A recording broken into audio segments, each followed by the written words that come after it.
So this is Samatha Nikaya 35, 246, the simile of the lute. Bhikkhus, if for any bhikkhu or bhikkhuni desire or passion or aversion or muddledness or resistance in regard to sights cognizable by the eye arises, they should rein their mind in from that. This path is dangerous and perilous, thorny and tangled. It's a wrong turn, a bad path, a harmful way. This path is frequented by untrue persons, not by true persons. It's not worthy of you.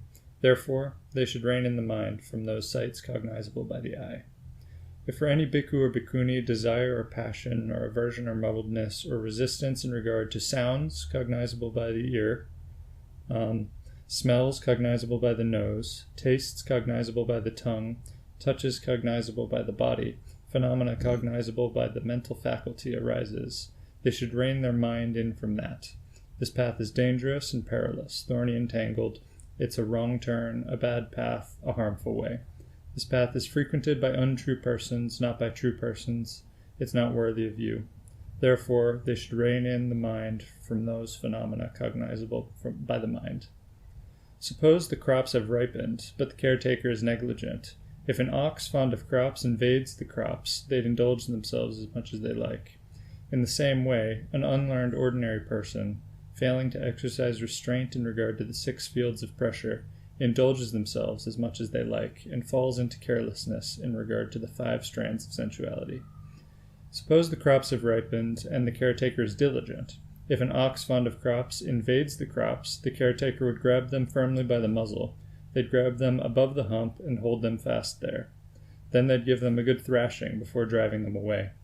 A second time, and even a third time, the same thing might happen. As a result, no matter how long they stand or sit in a village or wilderness, that ox fond of crops would never invade that crop again, remembering the beating they got earlier. In the same way, when a bhikkhu's mind is subdued, well subdued in regard to the 6 fields of pressure, it becomes established internally. It settles, unifies, and becomes composed. Suppose a king or their minister had never heard the sound of a lute. When he first hears the sound, he'd say, "My man, what is making this sound? So arousing, sensuous, intoxicating, infatuating, and captivating." They'd say to him, "That, sir, is a lute." He'd say, "Go, my man, fetch me that lute." So they'd fetch it and say, "This, sir, is that lute whose sound is so arousing, sensuous, intoxicating, infatuating, and captivating." He'd say, "I'd had enough of that lute. Just fetch me the sound." They'd say, "Sir, this lute is made of many components assembled together, which make a sound when they're played. That is, it depends on the body, the skin, the neck, the head, the strings, the plectrum, and a person to play it properly. That's how a lute is made of many components, assembled together, which make a sound when they're played." But he'd split that lute into 10 pieces or 100 pieces, then splinter it up. He'd burn the splinters with fire and reduce them to ashes. Then he'd sweep away the ashes in a strong wind or float them away down a swift stream. And he'd say, "A poor thing indeed is this so-called lute, and whatever else is called a lute, but people waste their time with it, careless and duped." In the same way, a bhikkhu investigates form as far as it goes, feeling as far as it goes, perception as far as it goes, activities as far as they go, and consciousness as far as it goes. As he investigates them in this way, any ideas of I or mine or I am do not occur to him.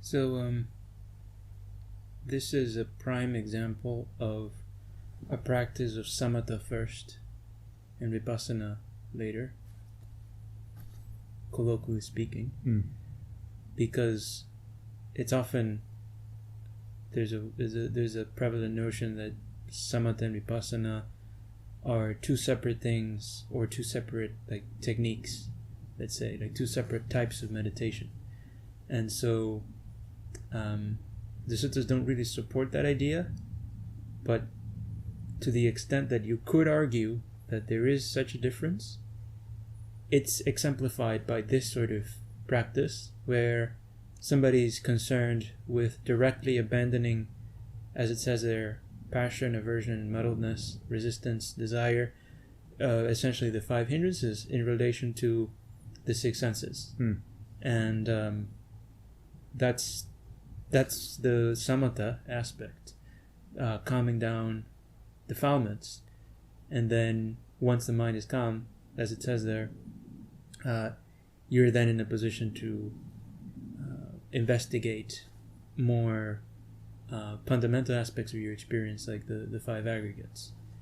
So in the suttas it said sometimes like some person might have more of a tendency for vipassana, and then they should strive to attain samatha, or they have more of a tendency for samatha and they should strive to gain vipassana, to gain insight. It literally says that actually. It says gain, which means it's a quality. It's not a technique or a method. Samatha is the quality of calm. Vipassana is the quality of insight. So they're not things you do. They are qualities. And so you can see that there's a very big difference between this, which is it clearly requires discernment to some extent to do this practice of reflecting on the danger of unwholesome states, which is incidentally the only thing that the suttas teach as a method to abandon hindrances. There isn't a single mention of absorption method that leads you to samatha. The samatha method of the suttas is contemplating the danger in the five hindrances, and that occurs like dozens of times. Then you have suttas like these, and you have suttas like those two types of thoughts, Majjhima Nikaya 19, which are basically talking about the same principle, just with like slightly different terms. Like this one talking about the six senses, the other one talks about the three types of thought, but fundamentally, all of it is about calming the unwholesome states. That's what you calm. Because when you have just absorption or concentration practice, what you do is like you calm everything. It's like you imagine you have 6 people, and 3 of them committed a crime, but you throw all of them in jail. That's basically what's happening with a contemporary idea of a samatha practice. You don't actually want to see what greed, aversion, and delusion is. You just want to calm everything. Yeah. So does that does that even qualify? Because are these 5 hindrances on that level? Yeah, of course. So the thing is that attempt to just calm everything indiscriminately, that's also driven by greed, aversion, and delusion ultimately. Yeah. So that's why then the states that result from that, if you read in between the lines, you see that there's still craving there, because there's mentions of like delighting the pleasure and indulging in the bodily sensations or whatever, in that precisely because that initial effort that would have led to the right type of calm, to actually discern what was unwholesome from the very start, that effort was never made. People just took up a method and then did it until this result came about, and there was no discernment of what actually the 5 hindrances are. And the suttas even say there isn't, like, I mean, not that jhāna is explicitly samatha, but you could argue like sort of standard form of samatha is jhāna, and the suttas say there is no jhāna without wisdom, and there is no wisdom without jhāna. Because it does talk about samatha in some other sutta as unification and as composure, so it's clearly moving in that same direction. Yeah. And it says like even the first jhana, if you don't understand the danger in sensuality, and you could generalize it for any unwholesome states, you won't be able to attain it. It doesn't matter how much you can absorb yourself, because you can see that sort of contemplation based on that danger that you understood, that's the tool you're using, like in all of these suttas, to calm the mind. And then what comes from that is when the mind is withdrawn from the hindrances, most classically described in the first jhana formula, where it says separated from unwholesome states, then you're in a position to contemplate these things, because not because you have like increased powers of observation of like minute perceptions that now arise due to your absorption, but quite the opposite. It's like you sort of looking at everything from a helicopter now. You can survey the territory. That's why it says he examines form as far as form goes. So it's talking about a generality of a broader picture, not like you look at it through a microscope and then you go back to your normal state, and what does that help you with? But if you look at everything from above, as it says, separated from these things, then eventually when you come out, when you go back to your normal state, and you're like on the ground, then you have the memory of like, you know, what you saw, and you know where to go, and you will never be able to get lost in that territory or In the whatever. particularities then. Yeah. So then that's how practicing samatha would lead to permanent, which is just a temporary liberation, would lead to permanent liberation, even when you don't have this actual like bodily freedom and peace and so on. And then an arahant wouldn't need to practice samadhi anymore, as it's to say, it would just be a pleasant, for the sake of a pleasant abiding. But they don't need to do it anymore if they don't want to, because they already became so familiar with that territory from above, by having looked at it from above, that they can navigate through without ever inducing ignorance, like I said, getting lost in like not knowing where they are, and doubt and so on. Mm-hmm. Yeah. So, are there any prerequisites for getting the samatha right? Can someone just out of the blue start reflecting on the dangers of sensuality? Like, are there ways of doing that wrong, or can you never go wrong contemplating the danger of sensuality, which basically means that your starting point for the samatha would always be right? Yeah, so definitely it would be better to do that than to do most things people do, but of course it would not be a genuine attempt of any kind if in your daily life you haven't abandoned sensuality, because like as it says, the prerequisite for the first jhana is he has understood as it really is, not just intellectually or abstractly, like, you know, these things, just an idea of, oh, these things are not satisfactory or something that everybody can have. No, he has understood as it really is the danger in these things. So you can ask yourself, like, yes, I'm now trying to practice meditation, but in my broader life, do I still have a plan to like go back to these things on a physical and verbal level?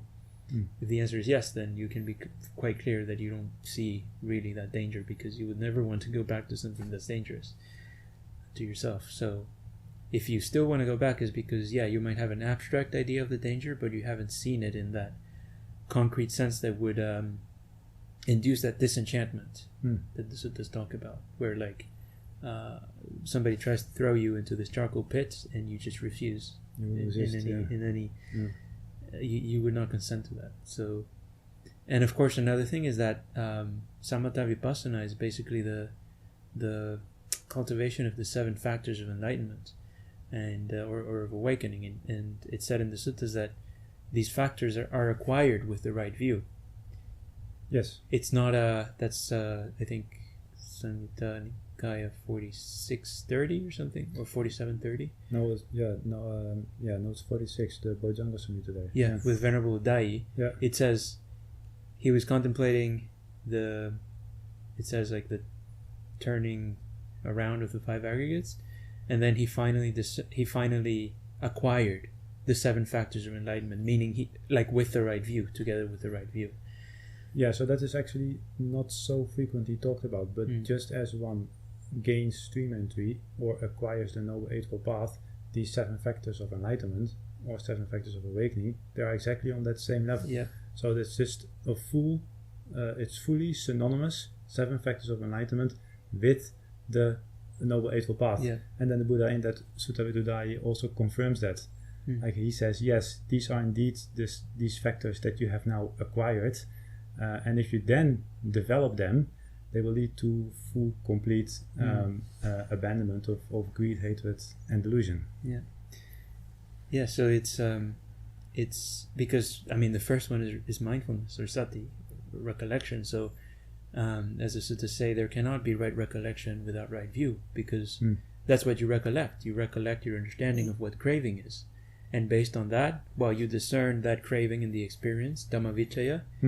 And see, that's actually another thing that sort of ties in with how samatha cannot happen without vipassana. Like Dhammavicaya, you could say, like distinguishing or discernment of phenomena, comes before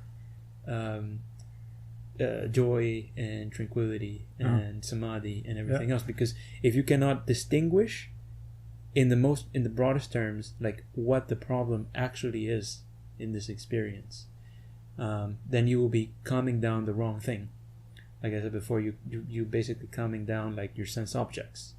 You don't see, as I said, the simile of the cook, that discussion we previously had about the sign of the mind. Yes. You don't see where that attitude or that defilement is that you need to abandon. You just kind of go a roundabout way by sort of destroying the whole thing, and then like that doesn't count really, because it's precisely because you become accustomed to discerning what greed, aversion, and delusion is, and you get that confirmation that you did actually do it properly out of the peace that comes from it. That's how then your understanding of what these greed, aversion, and delusion are becomes naturally fortified. But if you just get used to just abolishing everything, no matter how peaceful it is, you haven't really like gained any understanding of how to distinguish what is greed from non-greed, what is aversion from non-aversion. It's also not really maintainable if you continuously have to basically destroy the whole experience, which is impossible in the sense as well. Yeah, so you're just sort of replacing one thing with another, but what aspects were actually problematic you never really understood.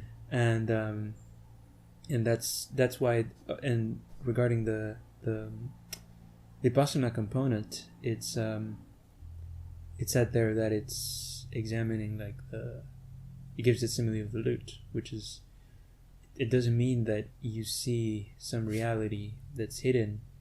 It's the same thing that you had before. Like it says that same lute, but now you see, as it says there, its foundations. Not like he focuses closer on the fabric of the lute, like the wood or something. It's the general sort of thing that enables, like it says, enables the sound. And because initially you're just focused on the pleasant sound, as it says there, that's gratifying, that's pleasant, but you don't see what is the condition for this thing to be able to be there. And that's why then what you get to see with samadhi is exactly paticcasamuppada. You get to see the dependence of everything that you could have gained any gratification or pleasure from. You see that it's dependent on this foundation that's not in your control, and that's a simultaneous discernment.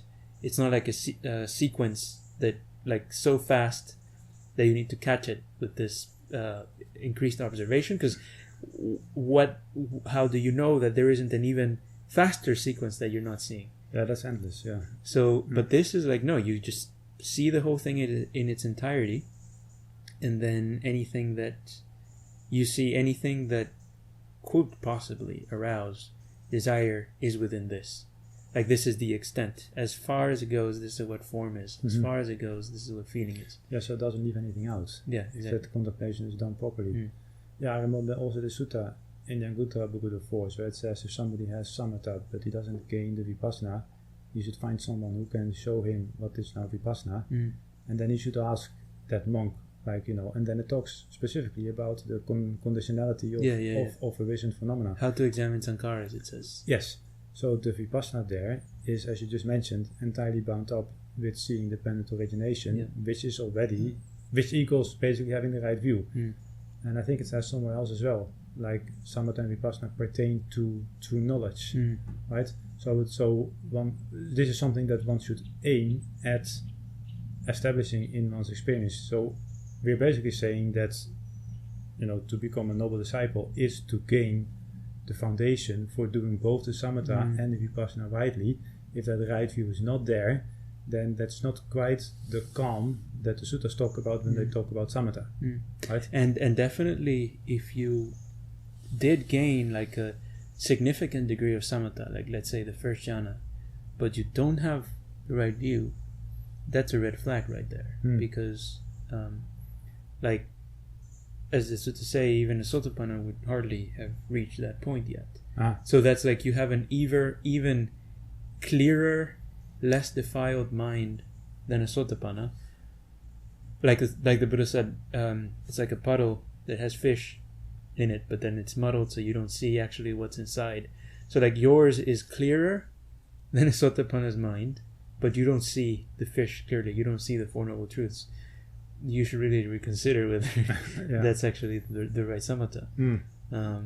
So it's and another sutta in fact says, again, feeding into how it's this, their qualities are not things you do. It says when you understand the eye, the sights, you understand eye pressure or eye contact, you understand the feeling born of eye contact, you understand eye consciousness, and repeats the same for the other five senses. Then it says like the starts to outline the entire path. When you have that, the four right strivings are present, the four bases of power are present, the seven enlightenment factors are present, the five faculties are present, and then it mentions Samatha Vipassana as well. Yeah. It doesn't say that he does Samatha Vipassana by, like, again, him choosing. It's like these two things are there on account of him having this understanding beforehand of the six senses, which is another way of saying, one of the many ways of presenting what the right view is, the understanding of the six senses. And so really it's more like it's not even something you get to choose. It's more like some people could do the same contemplation, and then they would be more naturally inclining towards using that contemplation to clear their mind of defilements, but they might not go far enough to take it to the point of final knowledge or final insight. On the other hand, some other people might have more of a tendency for that clarification and clarity of phenomena, but they have a little bit too much, so then that results in restlessness. But it's the same contemplation, actually, because it doesn't, like, if you contemplate the five aggregates, it doesn't necessarily mean that you're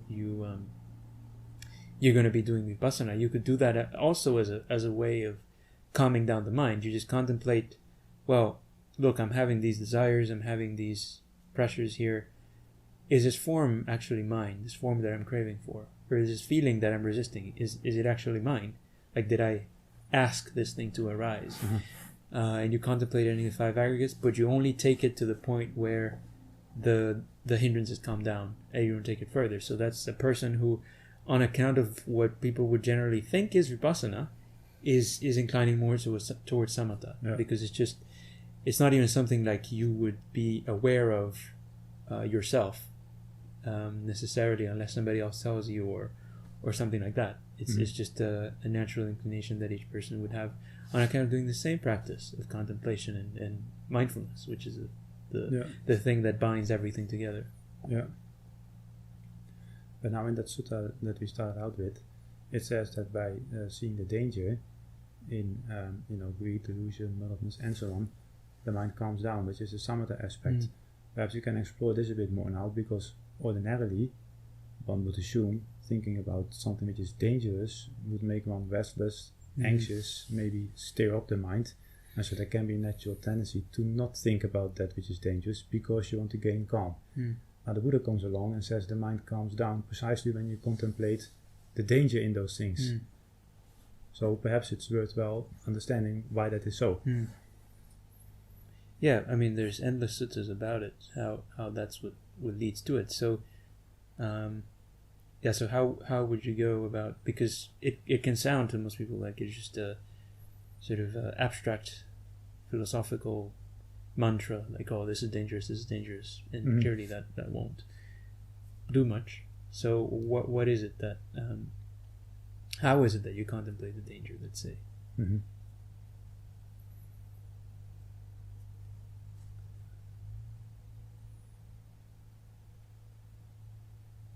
And what does it mean when it says there, you rein the mind in, away from these things? Does it mean like you completely just delete them from your awareness?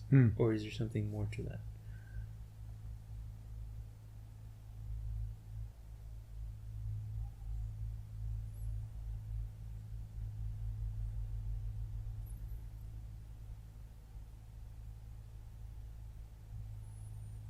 Yeah, let's go into that. What does it mean to rein in the mind? Like, practically speaking. Yeah, like, from sense objects, which is specifically what it's talking about there. So where do you go? Hmm. Right? Because it's not that sense objects disappear. Well, can you decide to make sense objects disappear? That would be almost like destroying your whole experience. Well, you can, but the thing is, the suttas explicitly describe in jhāna, you walk, sit, lie down, and it says it's an escape amidst the confinement of the five senses. You don't stop the five senses. Right, so I'm thinking, well, you're reeling the mind back. The fact that it says mind, you have to bear in mind that the mind is not the kind of the thing you're looking at. It's not reel your attention back. Like from looking at this thing out there, like, okay, I need to reel it back, pay attention to my nostrils. It's the mind, which is already peripheral. That's what needs to be pulled back. So that theme that you're kind of operating in, that's kind of driving your actions, that is kind of too far out, so to speak. And you need to bring that theme back to something a bit closer, like the body, for instance, or the feeling that you're acting out of. Because that is, well, feeling is a good example, because like that is always going to be like, that's always going to be part of the theme of what you're acting out on. So say your theme is just like total sensual indulgence, for example. That's still kind of the background to that background is the feeling still. And it's just a matter of kind of reeling it back to that, as opposed to, so can there be an attitude of delight towards what the senses present and at the same time rein in the mind? Would that be possible? Or is that a contradiction? Well, things could be felt pleasantly, but that's different from delight, as the suttas talk about it. So by not welcoming and delighting what the senses present, then at least the mind doesn't flow in that direction, say. And there's also then the opposite, which is the aversion, wanting to resist it. So the attitude of not welcoming and not resisting, that is how the mind is not moving along with what the senses is doing.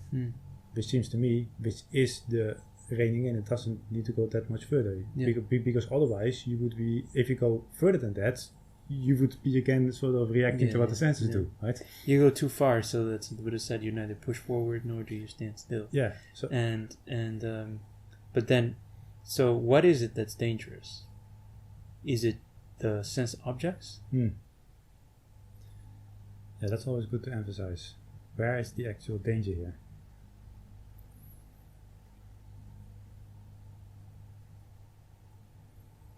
Well, if sense objects in and of themselves would be dangerous, we would basically be lost, as far as this practice goes. So the danger is precisely in losing one's mindfulness, and when you lose it, you will just be by default acting out.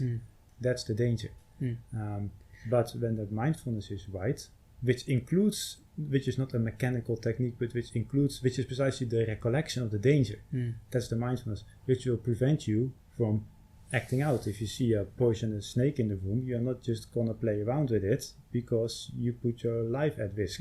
So you want to keep an eye on it, observe its movements, where is it, but you don't want to come too close, nor do you want to forget about it, right? So so that's why the Buddha said the six senses. Actually, there was this one sutta where Mara comes to the Buddha and says, everything belongs to me. The eye, the ear, the nose, the tongue, the body, the mind, a consciousness belongs to me. The five areas belong to me. Everything belongs to me. Where will you escape? And that's exactly the point. Like if your practice relies on just getting a different thing, even if it's just on the mental level, you're still resting on Mara's domain. And that's not samatha. Samatha is like you go outside of it temporarily, of course. But so the danger is the mental attitude. So the problem is not that there's a trap there. The problem is that you are stepping on it. And that's the whole point of the first jhana, where it says you separate.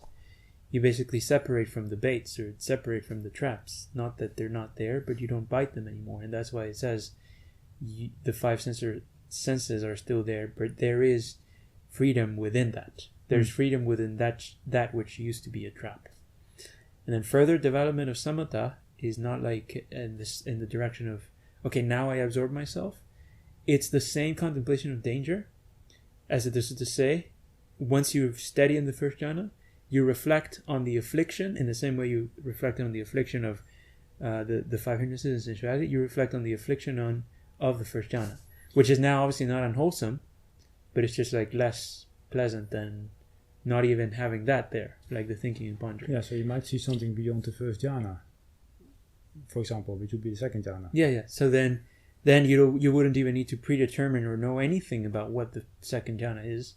You just develop the same principle in relation to this thing that you have now, and then you would go further. And you just keep doing that, and then, as to say, eventually you would reach the cessation of perception and feeling. So you see, even to deepen the samatha, you still need to contemplate. And this is to say that when he says he reflects like this, and then his mind becomes established in that new dimension, quote unquote, because that's what pulls the mind back. It's this clarity of this thing that's unwanted, and therefore the mind doesn't want anything to do with it, even though it's still there. Yeah.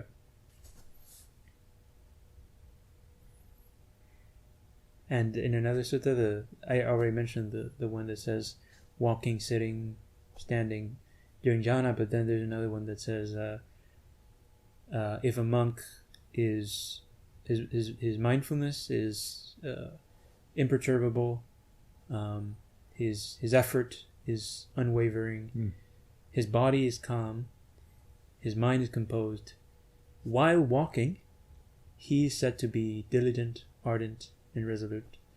So, in other words, his body is calm while walking, which for most people would seem like a contradiction, because they associate the word samatha, which, yes, could be translated as stillness, with like stillness of movement.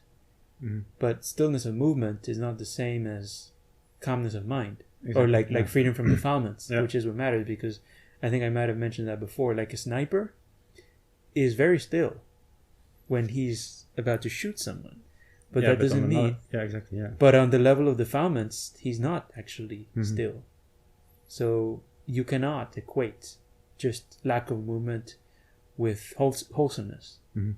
It's much more subtle than that, and that's why you need to first understand what needs to be calmed down. As it says, you need to see the signs of your mind, because that's where you see what the problem is, and then you can calm it down.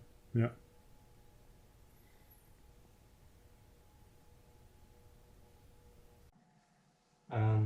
So from that discussion, when we started talking about the seeing the danger, it came across that it was just simply seeing the state of your mind, which is the extent necessary. If you go too far, you try to, I can't think of an example, but that would be the middle ground. As soon as you start bringing that state of mind into the focus, that's trying to start playing with it, you've gone too far. So is it just then, because that then reminds me of other practices I've heard of, just sort of just being aware, or just knowing that is just the key. But that doesn't seem quite. Feels that could be misunderstood. Yeah, what is usually not emphasized in that is that you have a responsibility for acting out, and that's where hindrances are, right? It's not the presence of a sensual thought or an angry thought in and of itself that constitutes a hindrance. It's you going towards it or wanting to move away from it. So that's what needs to be discerned, and that usually doesn't get sufficient, or it's not mentioned at all when people say, like choiceless awareness or things like this. Yeah, but actually you are choosing, and you cannot not choose, so you want to incorporate that dimension as well. Otherwise, I don't see how you can move beyond those hindrances. Yeah, and also, so first of all, maybe you could say to Sotapanna, just be aware, because he knows what that means. But the thing is, if somebody who hasn't understood what wholesome and unwholesome is, their idea of being aware might not be what they actually need to be doing. So then by just mindlessly sticking to that, they would essentially omit the work that they need to do to get to stream entry, because the suttas don't say you get to stream entry through meditation. You basically get to stream entry by understanding how to meditate.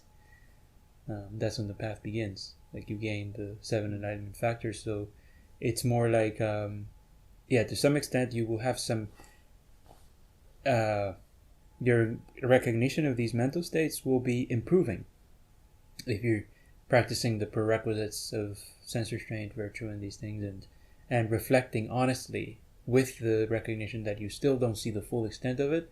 And if at no point you become complacent with thinking, okay, I understood now what greed, aversion, and delusion are, what the hindrances are, it's uncomfortable, but you keep the context that there's still more to it. There still has to be more to it.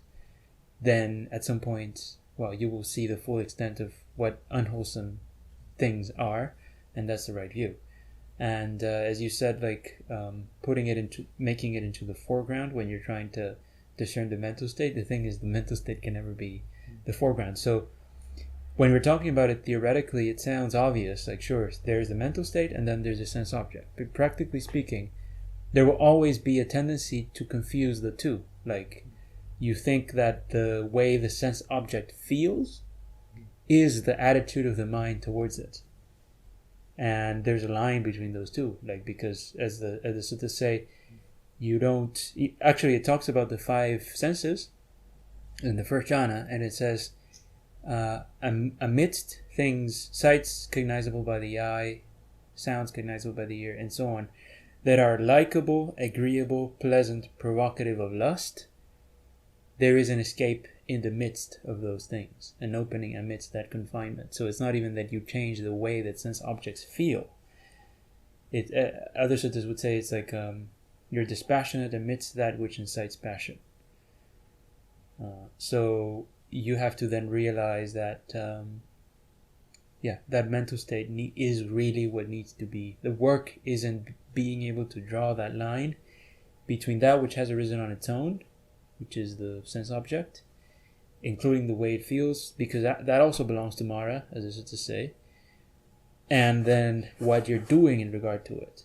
And that's why then, as we always keep repeating, it starts with virtue, because it's on that same level of me when I see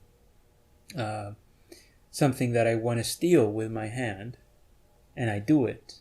See, it's not my fault that the thing presented itself as nice, as something I would like to have. But it is my responsibility if I go and take it. So it's the same principle on the mental level. It's not your choice at all whether the thing presents itself as agreeable, likable, etc. It's your choice when you take it up, and it's that taking up that you have to recognize, and it's that taking up that you have to contemplate as dangerous, not the thing that came up. Because if I'm not going to steal anything, then, you can present me like a briefcase of $2 million. It's not dangerous in itself. It's dangerous when I steal it and then I go to jail. But is there something to say for also actively then contemplating the consequences of what would happen when you do steal it and you get caught? Yes, of course. The thing is, you contemplate the danger and so on, but you always keep it at the back of your mind that it's highly likely that there's still more to that mental state that you still haven't seen. So you don't assume like, okay, I see now what the lust is, and now it's just about contemplating the danger. You exercise contemplating the danger, but you always keep in mind that you may not be, at any given time, you can make the mistake of falling back into contemplating sense objects instead of contemplating the mind. So it's like, as I always give the example, like somebody who's learning how to lift weights, they don't just get focused now on piling up the weight and lifting as much as possible. They always keep in mind that as a beginner, they can have bad form. Like, you can start making wrong movements. So not just about like becoming complacent with, okay, this is how you lift the weight and now just doing it. It's always watching out for how you're doing it, why you're doing it, and as we always say, like the intentions behind your actions. So, because you can be contemplating danger out of sensual reasons, like because you want some experience of release of something like that, and then you fail to see that that is the hindrance. Like you're contemplating danger because you want something. And you don't see, because you might want something more refined in the sensual. Yeah. You want something outside of this experience, and that's the actual thing that you should see as dangerous. So again, like I said, you fall onto the level of sense objects, or you could say sense experiences, even the most subtle phenomena. You're craving for them, and then you fail to see, is the craving in relation to them? That's the problem. Not like whether I don't have this thing now that I think I should have. No, it's like you get the right experience, which is the right calm and everything, by not wanting. And that not wanting takes effort, takes discernment, takes practice. It's not just a choiceless awareness that you relax into. You need to understand what it means to not want things. Yeah. So crave to understand how not to crave. Not crave for some experience that you justify as wholesome. And any experience that then comes out of complete non-craving is like, you don't even need to ask yourself whether this is wholesome, or hear it from somebody else, or you don't even need to debate like which is the right jhāna, which is not the right jhāna. If there's no craving, that's right. Yeah. That's how there's the craving that brings about the ending of craving. Yeah. Yeah. Of course, that doesn't mean you would have jhāna, craving inside. Like samatha is the calming of craving. So it's not that you have like craving within these. When you succeed, that's exactly when. No, but one has to start somewhere. Yeah, of course. Yeah, I'm just clarifying, because then you just see exactly the same thing. You think on the level of like, what is the right type of experience for me to have? And you don't consider that it doesn't matter what experience it is. What matters is that there's no craving. That's what makes it wholesome. Yeah, that's perhaps good to emphasize. Like craving does not necessarily need to be towards this or that particular thing. One can crave experience itself. Yeah. Which is also a form of craving. Yeah, of course. That's why it says craving is that which delights here and there. It doesn't say it's something specific that like this thing is craving, and then if you're not doing that specific thing, then you're free from craving. Yeah, no, it's far more general than that. that. It's anything within the six sense spaces. Yeah. And then you find the escape within that. So that's why it's actually a very, very lofty achievement to even reach samatha. It's not like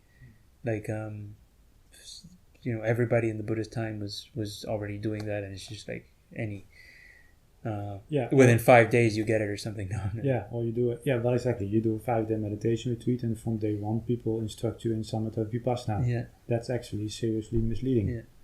So to say the way to the deathless is samatha. And then the next sutta, the way to the deathless, vipassana. Yeah. Yeah.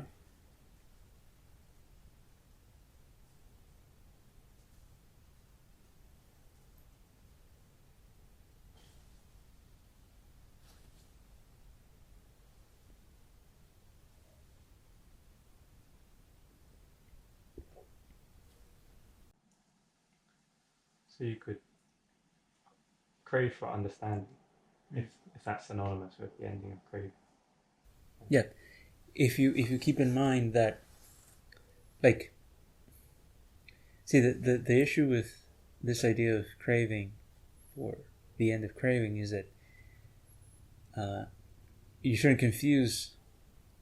Like, you will have a general sort of desire to understand, and you don't give that up. But you don't justify like acting out of restlessness and doubt and like, no, you see, yes, I have this general chanda, as to say, like interest in understanding, but you don't justify all sorts of other unwholesome states and in the name of craving for the end of craving. So because then that's more like just replacing one hindrance with the other. Yeah, if you're if you have some picture of what this understanding will look like in your experience, and you're craving after that, then that's fine. Yeah, It's you if you're thinking again in terms of like some experience that I want to get, no, you should think of it more as in how do I clarify non-craving in regard to any experience. And the more you understand that, the more it will make sense that actually it kind of doesn't make sense to crave for it. But initially you have to start with what you have, which is craving. But the more you understand it, you see like it is like nibbana isn't something that you can crave for, because it's not an experience in terms of like something that comes to you. It's an attitude in relation to whatever is already there. So if you understand it properly, that's what it says. The Dhamma doesn't take time.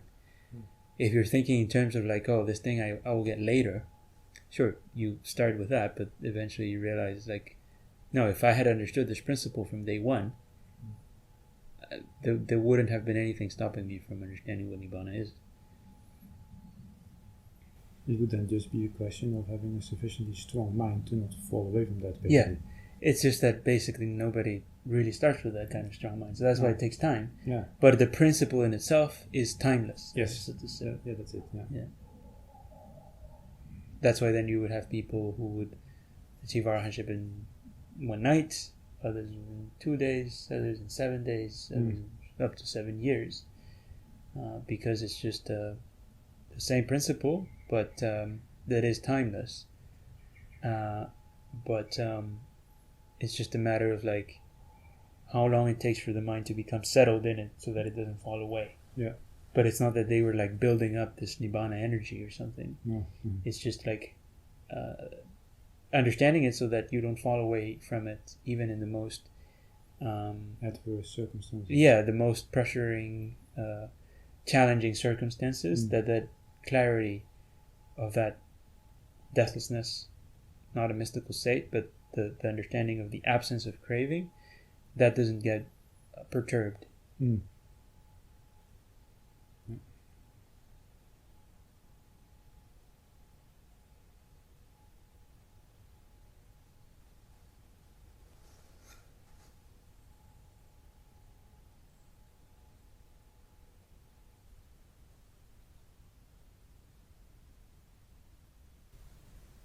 There is one sutta that I remember, not exactly, but one sutta that says when a monk experiences a pleasant feeling, he experiences it detached. When experiencing a painful feeling, he also experiences it detached, neither pleasant nor painful, the same. So I guess that would be that same principle. The principle of Samatha would be, yes, the principle of basically being detached. Exactly, yeah. So you experience all feelings, you experience them detached, and that's why it says, well, it's on the basis of cultivating the 4 satipatthanas. You get to that point where you're detached from these feelings, and then you can contemplate them rightly as not yours. Before that, you can tell yourself that they're not yours, but fundamentally the mind is still unified with them. Yeah, but can you be detached from feeling and then not see them as not yours? That's basically exactly. They're saying the same thing. Yeah. So that's why then these ascetics in the Buddhist time, who did already have a development of jhāna, which wasn't a common thing, but some of them did, and then the Buddha, like Bhāhyā, he just told him one sentence, and then he became an arahant, because the principle of not mindness is already implied. You just have to like push it 1 centimeter further, and then that's it. So that's why it says a bhikkhu who is in samadhi. I think that's in the first suttas of the Anguttara Nikaya Book of Tens. It says he doesn't need to wish, "May I see things as they really are."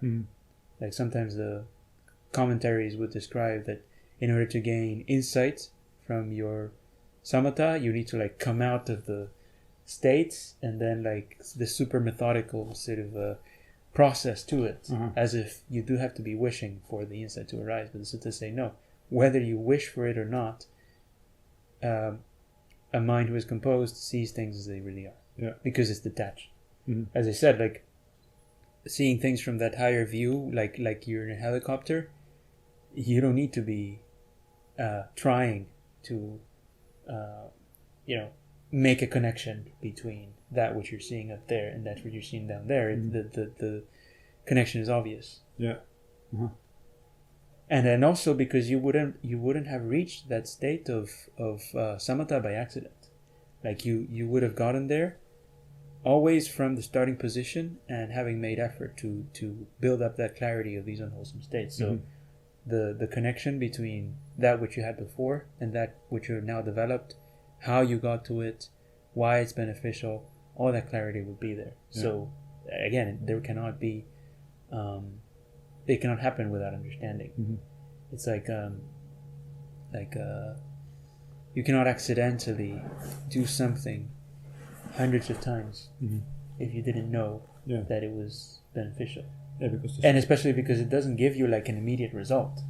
Like establishing the right context, as it says there, contemplating that danger, it doesn't like give you like you don't get like a little sort of +1 points or something. You don't get a medal. Yeah. It's just that's why like if you don't actually, that's what I said to say, if you don't have faith, you will get carried away and you won't be able to do the right thing the necessary amount of times for you to get the confirmation.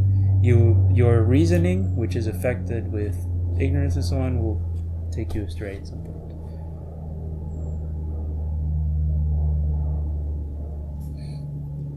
Maybe it's out of topic, but maybe you have some interesting comment, because I read this letters of Sister Vajira. So it basically tells that she basically attained the stream entry, and basically she then acted, pretty deranged, like crazy, and she. Like Vira was commenting that it's natural that she kind of stopped her interest in the particulars of the Dhamma. She stopped messaging him, with letters and so on. You mean that it seems contradictory or something? Maybe contradictory, but just can you comment on it in some way that it could be such a strong experience that can be even deranging, Well, I wouldn't say that she got deranged. It was more like she already had these tendencies. Like you can see that she burnt the letters and stuff, and she was already getting in trouble with the other nuns, and she had to live alone, away from the other ones, because she just couldn't get along with the rest. So it's like she was already like that, and then she was just restraining these tendencies out of the restlessness of wanting to understand the Dhamma. And then once she understood the Dhamma, she felt like there was no need to be restraining herself in that way anymore. So then she just basically even disrobed. So, but then, that's his judgment that she got the right view. At the end, that's just a sort of estimation. But it's not necessarily like. You have also this case of this Sarakani in the suttas who was drinking alcohol. I mean, she was still keeping the 8 precepts at least, but this guy was just even he was like an alcoholic, and people were saying like, how can he be a sotapanna? And then the Buddha said, well, if somebody can understand even something that was properly said as properly said, and improperly said as improperly said, if this tree that you see here could understand that, then I would declare him to be a sotapanna. That doesn't mean that sotapanna is easy, of course. It just means that, it's simple, but it's not easy. It's like just being able to tell what is Dhamma and what is not Dhamma. And then the fact that she wasn't interested in understanding more, it's just because, you could even see that with the other lay people in the suttas who it's kind of interesting. Like they would understand the Dhamma. It would say that the stainless eye of the Dhamma would arise, and you would expect, usually, from the point of view of somebody who still sees craving as wholesome and doesn't see anything else, you would imagine, but obviously, why didn't he keep going? But then they would say just like, I have a lot of duties to do. So you mean seeing craving as unwholesome? Yeah. No, I'm saying like an ordinary person, basically, who still operates just from the point of view of craving, like left and right. Oh, I see. Huh? They wouldn't be able to imagine how you could like get the right view, but then not have craving to keep going or something. All right. And then, but they would just say, "Well, Master Gautama, thank you very much. I just have many duties to take care of," and they would just go back and then keep the 5 precepts, see the monks every now and then, give offerings, but not really be striving to go further. Because, yeah, it's that's the one of the signs that it is the real deal. Like you don't that's what to say. Actually, it's like the 7 grains of sand compared to the great mountain of suffering that's gone. So like, I mean, yeah, sure, from the point of view of an arahant, it's not great, but especially initially, you might not feel a great sense of urgency to get rid of those 7 grains of sand. Only like, Sariputta and Moggallana, who were super sort of already had such great faculties, like they had so much sense of urgency that they just immediately, okay, what's the next step, and within two weeks they got to arahantship. So yeah, because if you factually know where suffering ceases, which is the understanding of the Four Noble Truths, you basically know how to not suffer. And it's just steadying your mind further in that understanding. Yeah. And that's why also you saw the Buddha often encouraging noble disciples. He had to like tell them, don't become complacent, because otherwise it wouldn't quite make sense. You would think like noble disciple would be like this sort of even more sort of energetic and striving. Energetic and yeah. I mean, of course, they have understood what right effort is. So if they want to have it, they will have it. But they don't necessarily make the effort. Yeah, exactly. Yeah.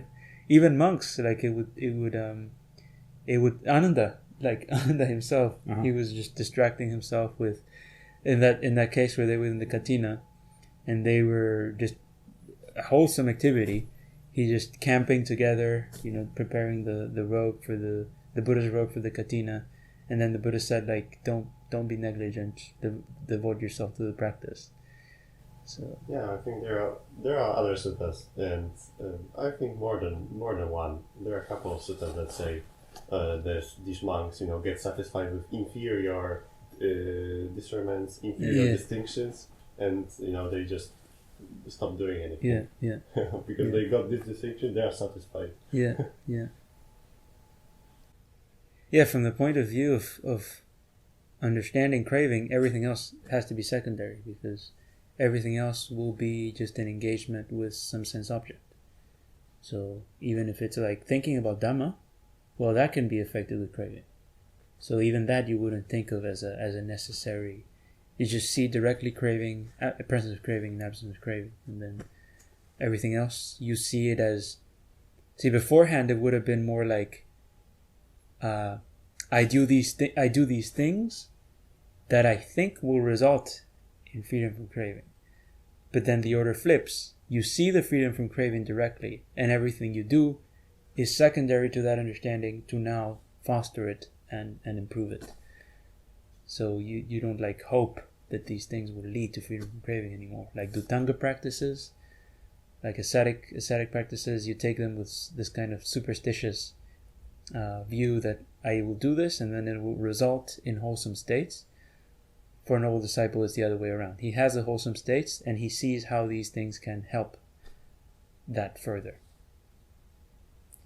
Yeah, which is actually exactly the same, because, I mean, if someone eats another piece of cake, it's because he believes that this piece of cake will bring him some happiness or some kind of relief from his current feeling, which is exactly the same attitude as someone that goes for like sitting 8 hours a day and believes that these things will bring him some sort of relief. Or determines to never lie down. Or this exactly, sort of thing. Like if you do it with a right determination, you see the craving and you see that this will help you not act out of it, then yes. But if you just like hope that by sticking to this for who knows how many years, craving will go away by itself. Well, the Buddha said, there can be no wearing away of defilements without knowing and seeing what those defilements are. And actually, in suttas, these dhutangas can actually be hindrances, because it says the wilderness dweller gets conceited, you know, that I am a wilderness dweller and other monks are not really wilderness. I am you know, I don't know, eater at one sitting, you know, and other monks they don't do that, and he gets conceited. Yeah, that's why then when Devadatta wanted to make them compulsory, he said, no, let the ones who want to do it. And that would mean that those who can see the craving in their minds, and they see how this helps, then they could do it without any sense of external duty or conceit. It's just a direct. And then, and see, the important thing is then they would see that they don't have to do it. That would be the difference. Whereas a person who still clings to virtue and duty, they would have the sense of, no, this is necessary.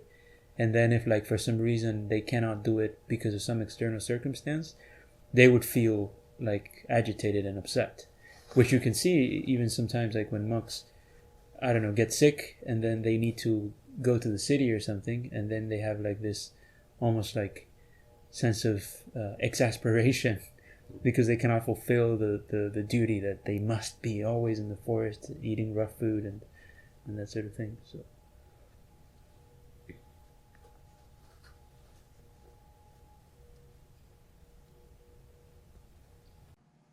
yesterday when we were sitting at the table, and then it came up that certain people, they don't in discussion maybe they don't have the right priority, if you remember. They're not prioritizing the right thing, so then they go astray, or they don't take the understanding further, or they misunderstand something. So the right priority would be putting that craving first, like switching that order. Yeah, ceasing to think that even the views that you might have, which might have actually arrived from the suttas or things like that, ceasing to assume that just adhering to that in and of itself means that whatever you're doing is good. You start with those views because it's necessary to point you in the right direction. But at a certain point, you need to see that the purpose of those views, if they were correct, is to show you what craving is, not to just keep building up the view in and of itself. So you turn the questioning around, like the understanding that you got of the background of your mind and these states that you act out of. Now you see that in relation to your practice of thinking about mental states and so on. You see that now that's the level where you have to practice it. Like, am I acting out of doubt in relation to the right things? But before that, you certainly would have needed to some extent like replace your wrong views or wrong ideas with right ideas. But at a certain point, it's like about, am I acting out of, again, craving in relation to the right thing, which makes it not right anymore, ironically.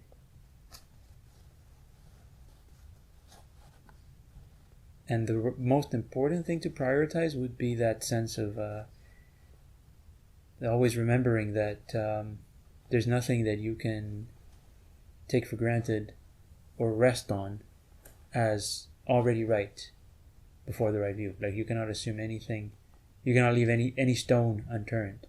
Or what I need to prioritize, I don't know. Yeah, exactly. So it's I just know what I'm not. Yeah. So. But it's not like a sense of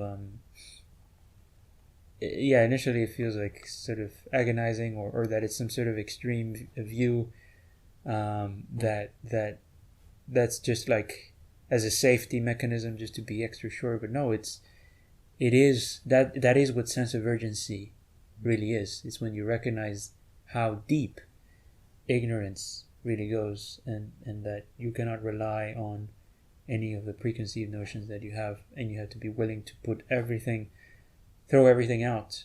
And that's again why there cannot be yonisamanasikara without faith, as to say you will not be able to go back far enough if you're not willing to question everything, even what you think the Buddha said and what you think the Buddha meant, because see, even that you do not have access to what the Buddha actually meant. All you have is what you think the Buddha meant. So you always need to to bear that in mind. And then that would prevent any kind of complacency, and you would see then that you would stop chasing after some specific insight. You would just see, like, it's about just wearing away that wearing away those tendencies, and then there's nothing to expect. Like, am I wearing away the tendencies or not? That's the question. Not like what will happen at the end of it. Well, what will happen at the end of it is the tendencies will wear away. That's it.